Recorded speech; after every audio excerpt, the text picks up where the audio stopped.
नमस्कार, मैं हूं ममता सिंह और आप देख रहे हैं इंडिया हेडलाइन 24 न्यूज। चलिए बात करते हैं आज की कुछ खास बड़ी खबरों से। 144 उम्मीदवारों की पहली सूची कांग्रेस की। पबई विधानसभा सीट से कांग्रेस के दावेदार मुकेश नायक को टिकट की घोषणा पहली लिस्ट में जारी हो गई है। टिकट की घोषणा होते ही पूर्व विधायक मुकेश नायक ने पत्रकार वार्ता की और सबसे पहले मां कलेही के दरबार में आकर अपना शीश झुकाया और हमारे मध्य प्रदेश श्रमजीवी पत्रकार संघ के जिला अध्यक्ष धनंजय श्रीवास्तव जी ने मुकेश नायक जी का फूल माला से मां कलेही प्रांगण में जोरदार स्वागत किया है। नायक जी ने मीडिया के प्रेस वार्ता में कहा कि मैं जनता के साथ हमेशा खड़ा था और खड़ा रहूंगा। यहाँ पर किसी भी प्रकार की जनता को समस्या नहीं आने दूंगा।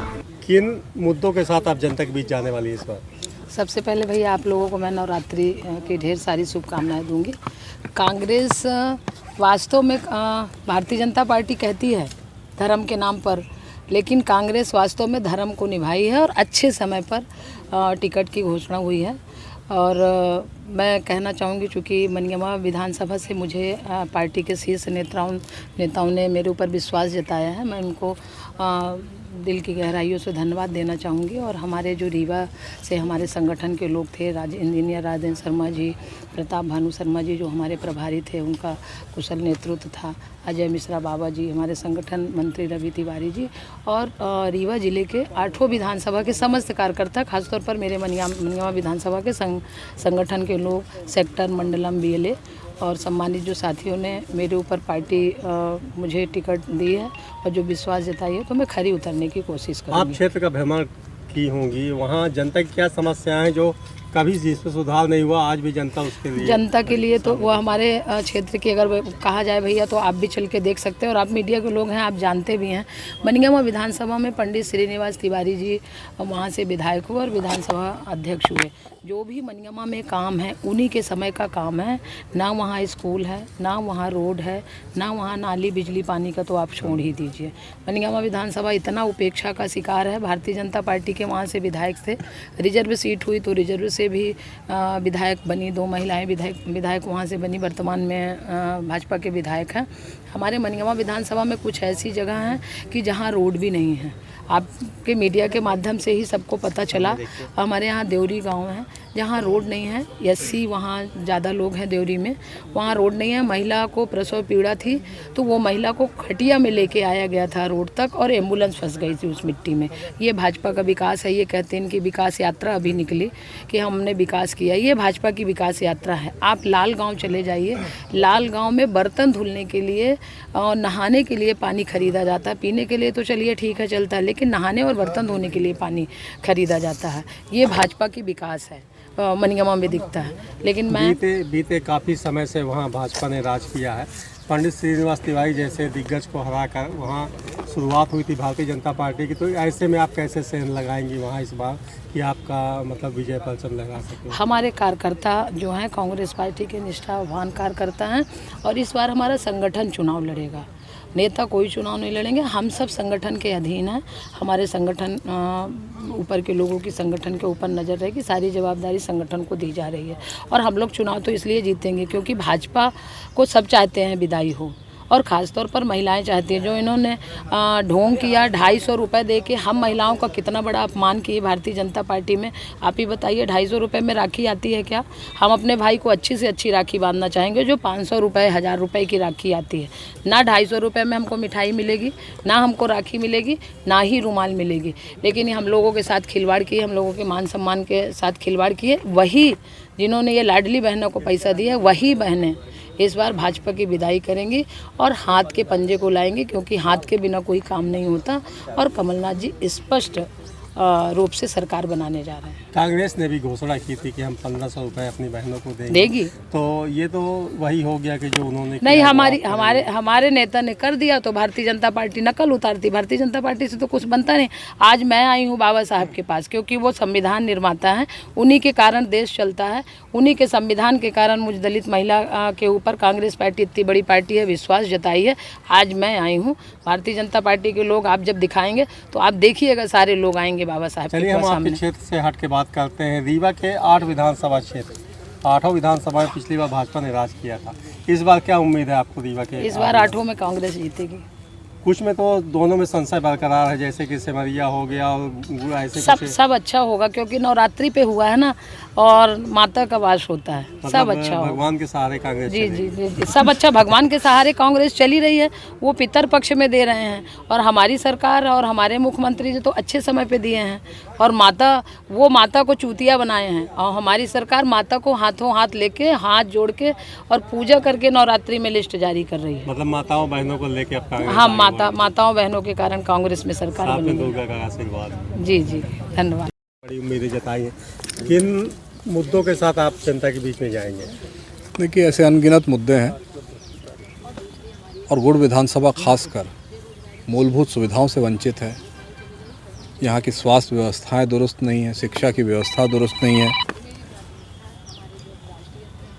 एरा पशु की एक बहुत बड़ी समस्या है, चूँकि कृषि प्रधान क्षेत्र है। कांग्रेस पार्टी की जब सरकार आई थी तो हम लोगों ने गौशाला निर्माण करने की भरपूर प्रयास किया था, कई गौशाला निर्माण कराई भी गई थी, परंतु भाजपा की सरकार आने के बाद से एक भी गौशाला का निर्माण नहीं हो पाया है। और जो हम लोगों ने, कांग्रेस पार्टी ने जो गौशालाओं का निर्माण किया भी था, उसके संचालन में भी भारतीय जनता पार्टी कोताही कर रही है। गौशालाओं में गाय मर रही हैं, और किसानों के लिए ये जो एरा प्रथा है, एरा मवेशी है, ये एक बहुत बड़ी समस्या है। साथ में पूरे विधानसभा क्षेत्र में पेयजल की एक बहुत बड़ी समस्या है।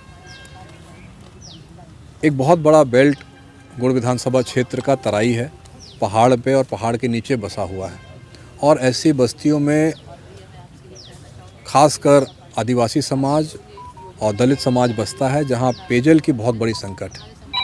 सिंचाई की किसानों के लिए बहुत बड़ी समस्या है। सड़कों की स्थिति देखेंगे तो जो भी ठेकेदार रहे हैं उन्होंने सिर्फ भ्रष्टाचार किया है, और पूरे क्षेत्र में अभी तो ऐसी बहुत सी बस्तियां हैं, 400 500 घरों की बस्तियां हैं, जहां अभी तक कोई सड़क ही नहीं है। तो ऐसे बहुत सारे मुद्दे हैं, अगर उनकी लिस्ट बनाई जाए तो शायद पूरे दिन हम लोग चर्चा कर सकते हैं। कई वर्षों से आप उस क्षेत्र से जुड़े हुए हैं, और आपका एक तरह से गढ़ रहा है। पिछले चुनाव में भी आपने एक बड़ा मतलब वो किया था, मतलब अचीवमेंट किया था। इस बार क्या उम्मीद है? हमारा क्षेत्र से जुड़ाव और लगाव तो बचपन से है, और हमारा ही क्षेत्र है, हम उस क्षेत्र के हैं।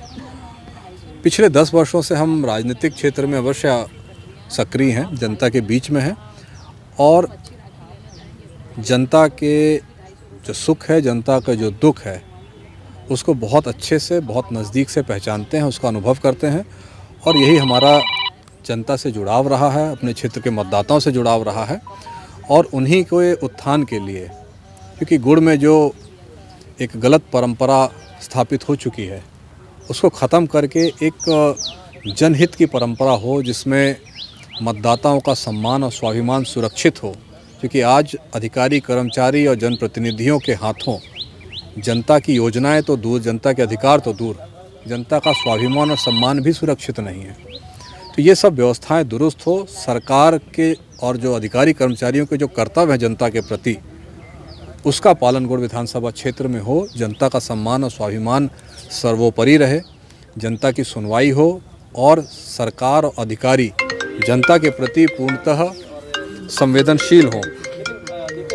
इसी उद्देश्य के साथ बीते कई वर्षों से भारतीय जनता पार्टी का वहाँ राज रहा है। हालांकि आपके चुनाव मैदान में उतरने के बाद एक बार उनकी नैया डगमगाई थी, इसके बाद फिर से इस बार भारतीय जनता पार्टी ने ऐसी क्या गलती कर दी जिससे उम्मीद जता, क्योंकि ये माना जा रहा है कि इस बार आपकी विजय निश्चित है, ऐसा क्यों? देखिए, अगर आप ये पूछते कि भारतीय जनता पार्टी ने क्या गलती नहीं की है, क्योंकि गलतियां इतनी करी हैं कि सूची बहुत लंबी हो जाएगी। अगर आप पूछते क्या गलती नहीं करी तो शायद एक आध हम बता पाते। जो भी जनता के लिए है, जनता के हित में है, ऐसा कोई काम गुड़ विधानसभा क्षेत्र में नहीं हुआ है। कमीशनबाजी की सरकार है, पूरी तरह से भ्रष्टाचार की सरकार है, और ये सब आप लोग तो मीडिया जगत से हैं, आपसे भली भांति कौन जान सकता है। तो पूरी तरह भ्रष्टाचार की व्यवस्था है, अत्याचार की व्यवस्था है। सरकार, जनप्रतिनिधि या सिस्टम के विरोध जिसने भी आवाज़ उठाई है, उस पर झूठे मुकदमे लाद दिए गए हैं, हर तरह से प्रताड़ना की गई है। जो सरपंच भारतीय जनता पार्टी की विचारधारा से अलग हैं, उनकी पंचायतों में उनको प्रताड़ना की गई है, और जो भारतीय जनता पार्टी के मिडिलमैन टाइप के जो सरपंच हैं, उनकी पंचायतों में लाखों करोड़ों का भ्रष्टाचार हुआ है।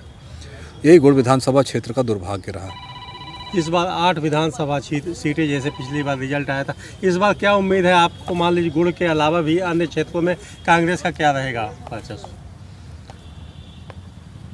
कि हम तो ये मान रहे हैं कि कांग्रेस पार्टी पिछली बार से बहुत मजबूती से लड़ेगी। और अगर थोड़ा पीछे जाकर आप देखें तो रीवा का जो महापौर का चुनाव रहा है, वैसा ही परिणाम 8 विधानसभा सीट में रहेगा, क्योंकि कांग्रेस पार्टी एकजुट होकर पूरी ताकत से लड़ेगी। वक्त हो गया एक छोटे से ब्रेक का। ब्रेक के बाद फिर से हाजिर होंगे ऐसी कुछ खास बड़ी खबरों के साथ। तब तक के लिए नमस्कार।